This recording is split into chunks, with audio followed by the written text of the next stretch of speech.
Trophy Lahore جائے گی یا کوئٹہ؟ لاہور قلندرز اور کوئٹہ گلیڈیٹرز میں PSL 10 کا فائنل کچھ دیر بعد شروع ہوگا۔ ہائی وولٹیج ٹاکرے کے مہمان خصوصی صدر آصف علی زرداری ہوں گے۔ ایونٹ کا فائنل میچ دیکھیں گے۔ فاتح ٹیم کو ٹرافی کے ساتھ 14 کروڑ روپے سے زائد کی انعامی رقم ملے گی۔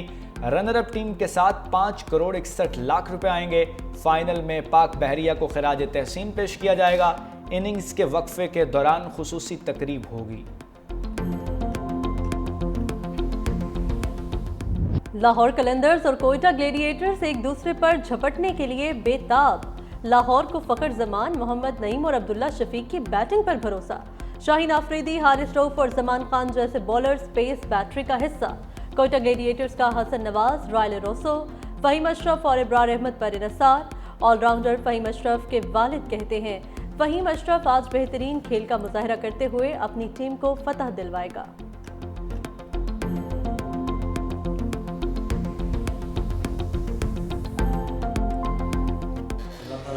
لاکھ شکر ہے کہ فہیم اشرف کی اس سیزن میں PSL میں پرفارمنس بہت اچھی جا رہی ہے۔ انشاءاللہ آئندہ امید ہے آج جو میچ ہو رہا ہے تو اس میں بھی وہ پرفارمنس اچھی دکھائے گا اور وہ دیگر کھلاڑیوں کے ساتھ مل کر کوئٹہ گلیڈیٹر کو کامیابی سے ہمکنار کرے گا۔ جنگ کے بعد سفارتی محاذ پر بھی بھارتی شکست نوشتہ دیوار۔ وزیر اعظم کا پاکستان کا مقدمہ پیش کرنے کے لیے سفارتی مشن۔ شہباز شریف اپنے دورے کے پہلے مرحلے میں استنبول چلے گئے۔ بھارت کے ساتھ کشیدگی کے دوران پاکستان کی حمایت پر شکریہ ادا کریں گے۔ نائب وزیر اعظم اسحاق ڈار، وزیر اطلاعات عطا تارڑ، معاون خصوصی طارق فاطمی بھی ہمراہ۔ وزیر اعظم ایران، آذربائیجان اور تاجکستان بھی جائیں گے۔ شہباز شریف 29 سے 30 مئی تک دوشنبے میں گلیشیئرز پر بین الاقوامی کانفرنس میں شرکت کریں گے۔ اسحاق ڈار کا آذربائیجان اور ازبکستان کے وزراء خارجہ سے رابطہ۔ ازبک ہم منصب سے پاکستان، افغانستان اور ازبکستان ریلوے لائن منصوبے پر بات چیت۔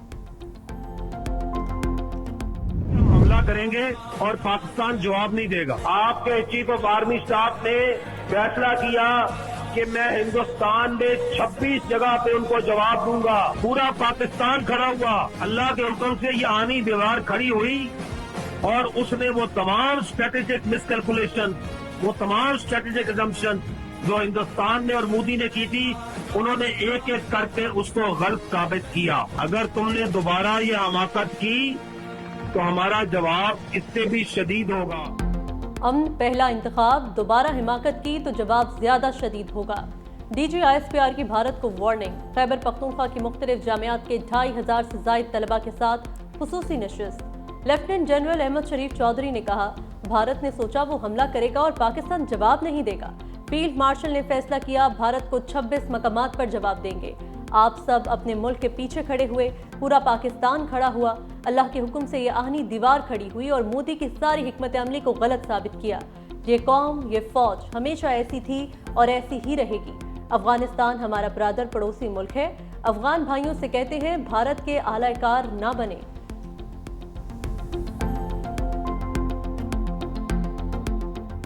دو اور ننھے پھول مرجھا گئے۔ خضدار خودکش حملے میں زخمی 2 طالبات شہید ہو گئیں۔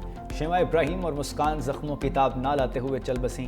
فتنہ ہندوستان کی دہشت گردی کی بھینٹ چڑھنے والے طلبہ کی تعداد 8 ہو گئی۔ سیکیورٹی ذرائع کے مطابق شہداء میں 7 طالبات اور 1 طالب علم شامل۔ بزدلانہ حملے کی منصوبہ بندی دہشت گرد ریاست بھارت میں کی گئی۔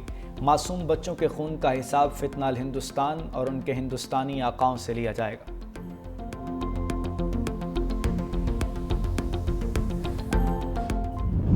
بھارتی ماہرین بھی پاکستان کے ہاتھوں شکست کو تسلیم کرنے لگے۔ دفاعی تجزیہ کار پراوین ساہ نے ایک بار پھر بھارتی مہم جوئی کو غلط قرار دے دیا۔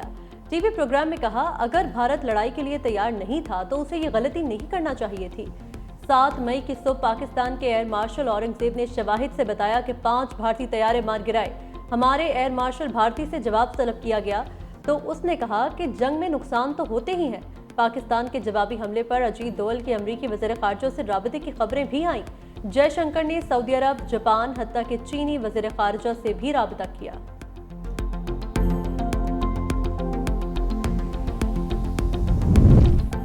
پاکستان بھارت کی ریاستی دہشت گردی سے سب سے زیادہ متاثر ممالک میں شامل۔ فتنہ ہندوستان 20 سال سے بلوچستان میں دہشت گردی کی کارروائیوں میں مصروف ہے۔ پاکستان کی جانب سے بھارت کے ملوث ہونے کے ناقابل تردید شواہد پیش کرنے کا سلسلہ جاری۔ بھارتی نیوی کے گرفتار آفیسر کلبھوشن یادو کے اعترافی بیانات سمیت تفصیلی ڈوزیئر اقوام متحدہ میں پیش کیا جا چکا۔ بھارت کی جانب سے ناقابل تردید شواہد سے انکار خطے کو جنگ کے دہانے کی طرف دھکیلنے لگا۔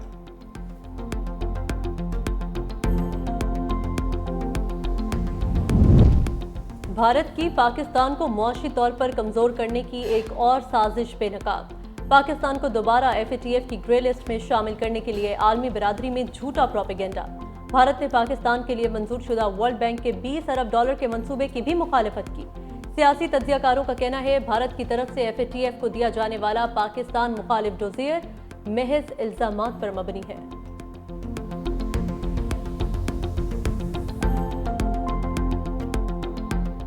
مودی کا بیان اس کے اپنے ہی گلے پڑ گیا۔ بھارتی عوام نے آڑے ہاتھوں لے لیا۔ بھارتی خواتین کا کہنا تھا جو خود سندور کا مان نہ رکھ سکا اس کی قیمت کیا جانے۔ آپریشن سندور نام رکھنے سے آپ سچے نہیں بن سکتے۔ پہلگام میں بیوہ ہونے والیوں کا اب تک مداوع کیوں نہیں کیا گیا؟ بھاری فوج کی موجودگی میں دہشت گرد کارروائی کر کے چلے گئے، وہ اب تک کیوں نہیں پکڑے گئے؟ ٹرمپ کے کہنے پر سیز فائر کیوں کیا گیا؟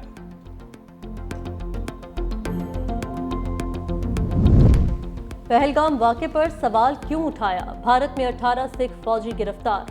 مودی حکومت نے گرفتار سکھ فوجیوں کے کورٹ مارشل کا بھی فیصلہ کر لیا۔ بھارتی میڈیا کے مطابق سکھ فوجیوں پر الزام ہے کہ انہوں نے آپریشن میں حصہ لینے سے انکار کیا۔ پہلگام واقعے پر مودی سرکار کے بیانیے پر سوالات بھی اٹھائے۔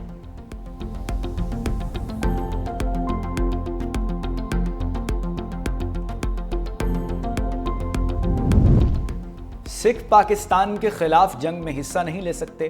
فرانس میں رہنما خالصتان آزادی تحریک مان سنگھ کہتے ہیں میں بھارتی فوج میں شامل سکھ فوجیوں کا شکر گزار ہوں جنہوں نے پاکستان کے خلاف جنگ میں حصہ لینے سے انکار کیا۔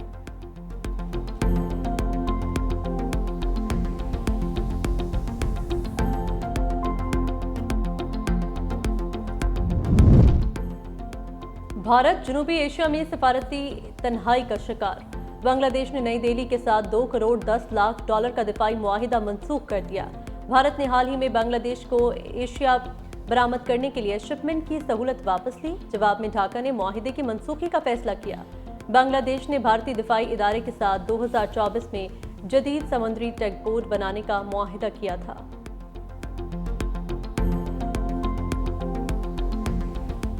پنجاب میں طوفان اور بارشوں سے تباہی، حادثات میں 14 افراد جاں بحق، 101 زخمی ہو گئے۔ ترجمان PTMA کے مطابق لاہور میں آسمانی بجلی اور چھت گرنے سے 3 افراد جاں بحق، جیلوں میں 2 افراد جان سے گئے، 32 زخمی۔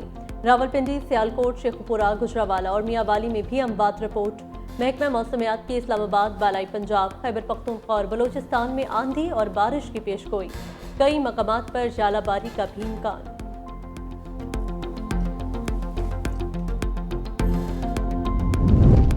حکومت کا ڈیجیٹل انفراسٹرکچر کو فروغ دینے کا تاریخی فیصلہ، بٹ کوائن مائننگ اور AI ڈیٹا سینٹرز کے لیے 2000 میگا واٹ بجلی مختص۔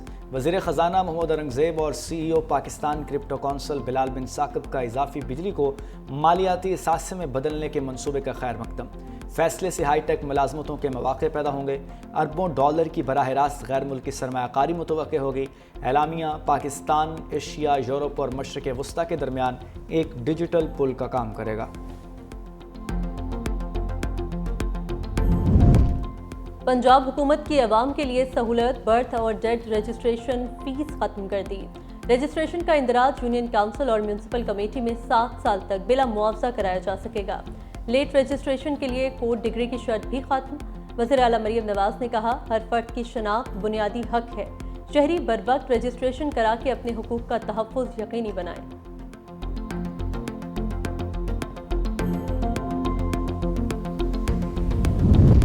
اسلام آباد میں غیر منظور شدہ ہاؤسنگ سوسائٹیز کے خلاف کریک ڈاؤن کا حکم، غیر قانونی تعمیرات کے خلاف بھی فوری آپریشن کا فیصلہ۔ وفاقی وزیر داخلہ محسن نقوی کی زیر صدارت اہم اجلاس، وزیر مملکت برائے داخلہ طلال چودھری اور وفاقی سیکرٹری داخلہ کی بھی شرکت۔ وزیر داخلہ نے اسلام آباد میں اشیاء ضروریہ کی قیمتوں پر مؤثر کنٹرول یقینی بنانے کی ہدایت کر دی۔